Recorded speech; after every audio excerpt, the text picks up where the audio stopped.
Hello guys, कैसे हो आप लोग? My name is Bhaskar and we are going to discuss about limit of a function. What is limit of a function? This is a topic of BSc third semester students. That is the paper that is theory of a real analysis. Theory of a real analysis. This is a function on one variable we are going to discuss. And first of all, I am going to write the definition of limit of a function. But limit of a function का जो definition है वो तो आपको किताब में भी मिल जाएगा, लेकिन तब तो ये वीडियो देखने का कोई ज़रूरत ही नहीं है। फिर भी मैं कोशिश करता हूँ कि कैसे मैं आपको वो डेफिनेशन जो है ना उसको I will try to understand you and then you will get understand and then you can write the definition and then you can do any problem regarding this limit of a function. So let's start the video and write the definition of a limit.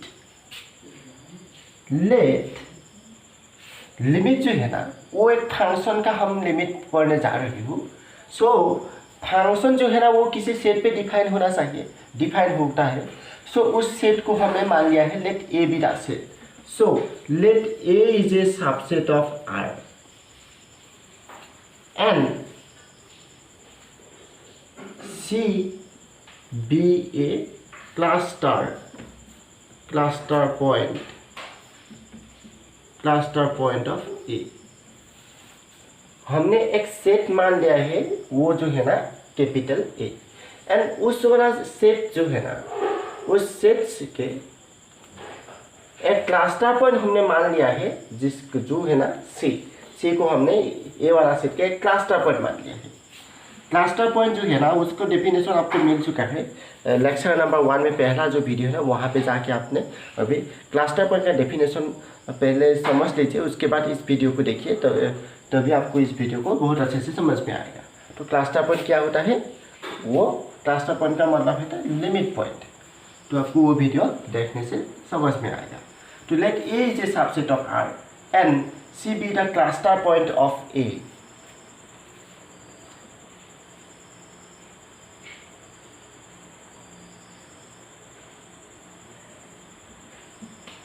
And f from a to r, f is a function,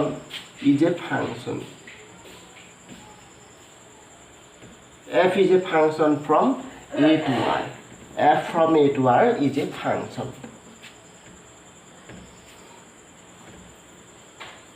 With a real number जो है ना ये real number L, a real number small l is called limit of f at c। ये जो है ना cluster point में f वाला फंक्शन के ये क्लस्टर पॉइंट c में लिमिट जो है ना वो किसी भी पॉइंट पे डिफाइन होता है। लिमिट एक फंक्शन के जो लिमिट है वो किसी भी एक पॉइंट पे डिफाइन होता है, इसलिए वो पॉइंट हमने मान लिया है c point. So that is called the limit of a function, limit of f at c if for any epsilon greater than 0 there exist delta greater than 0. For any epsilon greater than 0 there is delta greater than 0. This is epsilon delta concept. This is very important concept. आप ध्यान से देखिए यहाँ पे, क्योंकि मैं आपको समझा रही हूँ ना, तो आपको यहाँ पे ध्यान से देखना होगा। For any epsilon greater than 0, important thing is here. This is cluster point. You have taught in the previous video, but today's video, आज का जो वीडियो है उसका important point यहाँ पे है।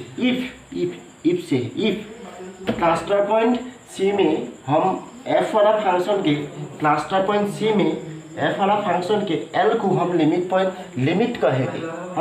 हम l जो है ना वो f फंक्शन के लिमिट होगा कब होगा? If for any epsilon greater than 0 there is delta greater than 0 such that such that if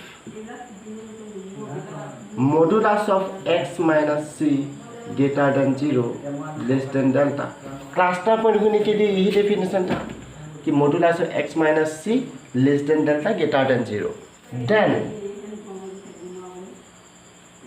modulus of f of x minus l less than epsilon ये समझिए for any epsilon greater than 0 आपको ऐसा एक delta axis होना पड़ेगा for any epsilon greater than 0 for any epsilon greater than 0 there exists delta greater than 0 such that when x minus c less than delta greater than 0 then f of x minus l less than epsilon मैं अभी इसको फाड़ा में अभी देखिए इस वाला definition को अभी समझिए कैसे समझाऊंगा मैं आपको यही मैं कोशिश करता हूँ देखिए इफ मैं यहाँ से इसको अभी फिर से लिखती हूँ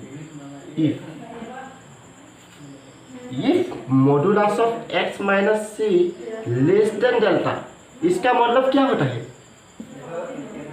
then x is less than c plus delta and greater than c minus delta is it that means x is less than c plus delta and greater than c minus delta okay okay okay देखिए अभी मैंने microphone लगा दिया आपको दिक्कत नहीं आएगा voice जो है ना वो सुनाई देगा है ना तो अभी देखिए मतलब x माइनस सी लेस देन डेल्टा इसका मतलब क्या है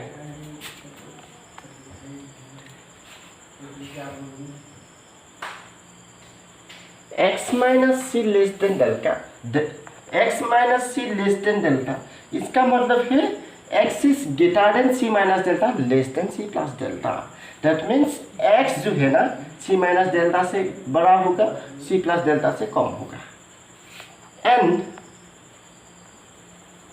ये जो लिखा है ना modulus of f of x minus l less than epsilon ये जो लिखा है modulus of f of x minus l less than epsilon मैं फिर से इसको लिख देती हूँ and modulus of f of x minus l less than epsilon इसका मतलब ये है f ऑफ x जो है ना इस वाला x पॉइंट में फंक्शन के जो वैल्यू है ना वो बड़ा होगा किससे बड़ा होगा l माइनस एप्सिलॉन से बड़ा होगा और छोटा किससे होगा l प्लस एप्सिलॉन से छोटा होगा ये आपको आर्ट ये एक आर्ट है आपको आना चाहिए जैसे ही x इस वाला डेल्टा नेबरहुड में एग्जिस्ट होगा फंक्शन की जो वैल्यू होगा वो एप्सिलॉन नेबरहुड में एग्जिस्ट होगा this implies this if this then this if this then this when modulus x minus c less than delta then f of x minus l less than epsilon that means when x is greater than c minus delta less than c plus delta then f of x is greater than c minus delta less than f of x is greater than l minus epsilon and less than l plus epsilon this is an art आपको आना चाहिए that means we can write whenever x belongs to ये जो है ना delta neighbourhood of सी इसे क्या कहते हैं ये जो है ना डेल्टा नेबरहुड ऑफ सी इसको आप समझिए मैं भी इसको कहते हैं डेल्टा नेबरहुड ऑफ सी आपको ये समझ में आएगा मैं आपको जब ग्राफिकली समझाऊंगा अभी आप टेंशन मत लीजिए then f of x belongs to epsilon neighborhood of n ये वाला बात आपको समझ में आएगा देखिए मैं अभी जगह बना लेती हूँ कैसे जगह बनाऊंगा इसे रद्द करके ओके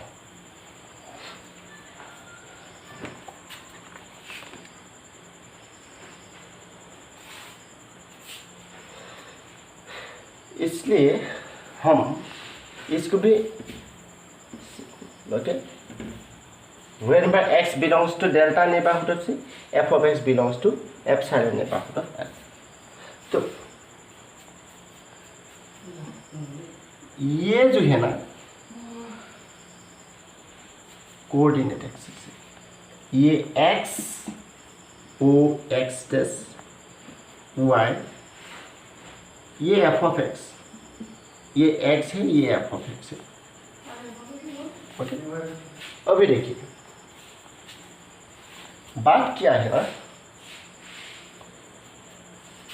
यहाँ पे एक पॉइंट C है, ए वाला सेट जो है ना वो ए वाला सेट यहाँ से लेकर के यहाँ तक है। यहाँ पे मैंने ए वाला सेट में एक पॉइंट, ये जो पॉइंट C है ना क्लस्टर पॉइंट है, सेट में एग्जिस्ट हो भी सकता है, नहीं भी हो सकता है। तो मैंने यहाँ पे एक पॉइंट C मान लिया है, this is C, this is the point C, और यहाँ पे मैंने रियल नंबर L को मान लिया है, ये है L।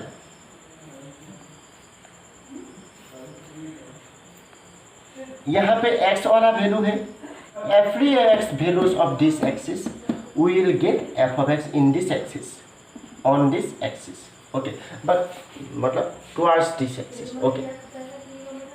Now this is the point L।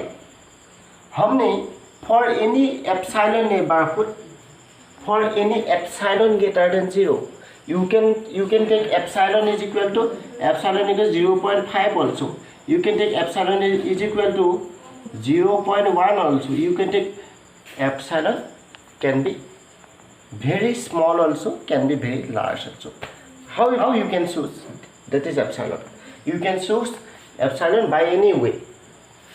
This is an arbitrary number, this is you can take as your wish, okay, epsilon can be taken as your wish, okay।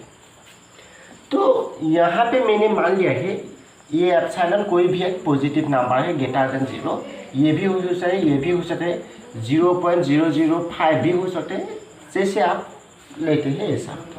तो L minus epsilon जो होगा वो नीचे आएगा या ऊपर जाएगा, L minus epsilon, epsilon is positive number, अगर आप माइनस करते हैं तो L माइनस एप्सिलॉन यहाँ पे आते हैं, देखिए L माइनस एप्सिलॉन, ये L है, L माइनस एप्सिलॉन, तो यहाँ पे आ गया। L प्लस एप्सिलॉन कहाँ जाएगा, यहाँ जाएगा ना, L प्लस एप्सिलॉन, है ना। मैं आपको कॉम्प्लिकेटेड नहीं करना चाहता हूँ, मैं जस्ट आपको भी समझाना ये चाहता हूँ। अगर for any epsilon greater than 0 you have to first take epsilon, for this epsilon you will get a delta here in the neighborhood of C, you will get a delta here, for any epsilon greater than 0 you take, okay, for this epsilon you will get delta such that delta is also this for epsilon, for all epsilon greater than there exists delta, for there exists delta greater than 0। अगर delta भी greater than 0 number है तो C plus delta यहाँ जाएगा और C minus delta यहाँ पे आएगा। If x minus C less than delta, that means x minus C less than delta, इसको भी देखिए x minus C less than delta, इसका मतलब ये है if x is greater than C minus delta less than C plus delta, that means अगर x यहाँ होगा, कोई भी x अगर यहाँ पे होगा तो इस वाला x के कॉरेस्पॉन्डिंग, ये अगर x है, ये अगर x है, इस वाला x के कॉरेस्पॉन्डिंगली आपको यहाँ पे मिलेगा f ऑफ x। मतलब अगर यहाँ पे x है तो f ऑफ x यहाँ होगा, यहाँ पे अगर x है f ऑफ x यहाँ होगा, अगर यहाँ पे x है f ऑफ x यहाँ पे होगा, अगर इस वाला x के कॉरेस्पॉन्डिंग यहाँ होगा, इस वाला पॉइंट के कॉरेस्पॉन्डिंग यहाँ होगा। आप मुझे ये बात बताइए, अगर x यहाँ है, यहाँ अगर x है, क्या f ऑफ x यहाँ हो सकता है? अगर यहाँ हो गया तो क्या होगा, यहाँ से देखिए क्या इसके बीच में मिला आपको? नहीं मिला। तब L को हम लिमिट नहीं कह पाएंगे। For each and every point in this interval c minus delta, ये c minus delta, ये c plus delta, ये c minus delta, ये c plus delta, each and every point in this interval, you will have the image of this function f in this interval. अगर x यहाँ पे होगा, f of x यहाँ पे होगा। अगर x यहाँ पे होगा, f of x यहाँ पे होगा। अगर x यहाँ पे होगा तो f of x यहाँ पे नहीं हो सकता है। अगर x यहाँ पे होगा तो f of x यहाँ पे नहीं हो सकता है। यहाँ पे नहीं हो सकता है। कहाँ पर होना है चाहिए? यहाँ से लेकर के यहाँ तक। Because this is L minus epsilon, this is L plus epsilon. When x is between c minus delta and this is c plus delta, then f of x is in between L minus epsilon, L plus epsilon. Then we will say capital small l is limit of this function f of x at the point c. At the point c. This is the point. बात आपको समझ में आ गया है ना? आपको समझ में आ गया है, I hope. And this is called, this interval is called delta neighborhood of C. This is delta neighborhood of C. मैंने कहा था ना कि ये वाला बात आपको समझ में आ जाएगा. This is called delta neighborhood of C. And this is called, this is because this is L. This is L and this is called epsilon neighborhood of L. Epsilon neighborhood of L. When x is in the delta neighborhood of C, then f of x is in the epsilon neighborhood of L. Then we will say L is the limit of the function f at C. This is the definition of limit of a function at a point C. For any epsilon greater than 0, there is delta greater than 0, such that whenever x belongs to delta neighborhood of C, then f of x belongs to epsilon neighborhood of L. You can replace by this statement from here to here. That means we can write the definition of a limit as a new model. That is, you can write let f from, this is a short definition. This is a short definition. Here, if f from A subset R to R, that means A is a subset of R and f from A to R, and C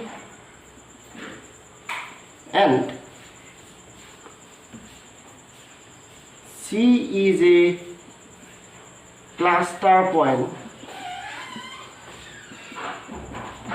of A, then we call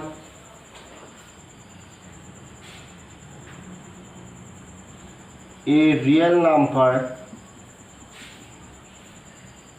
L is limit of f at limits of the function f at C. Whenever x belongs to delta neighborhood of C, then f of x belongs to epsilon neighborhood of L. This is the definition. This is the new definition you can write. Okay. So this is the definition. In the next class we will do some practice.